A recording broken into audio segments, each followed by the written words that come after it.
Meron akong magandang balita para sa'yo. Ano naman yan nakuha mo sa matatarin na kulongship sa tapat? Tumna ako. Saglit lang. Nakakuha ko ng paraan para makakuha ng PWD ID. Ano pinagsasabi mo? Ano mo pinagsabihin ng PWD? Oo naman. People with discount. Dali! Ha? Ang alam ko, para sa may kapansanan yun. Hindi. Pero iba to. Bukod sa may mga kapansanan, tsaka senior citizen, mayroong 20% discount para sa mga single parent.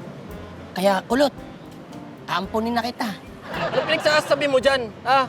Akala mo madali mag-ampon? Tsaka na natin problemahin yung problema na yan.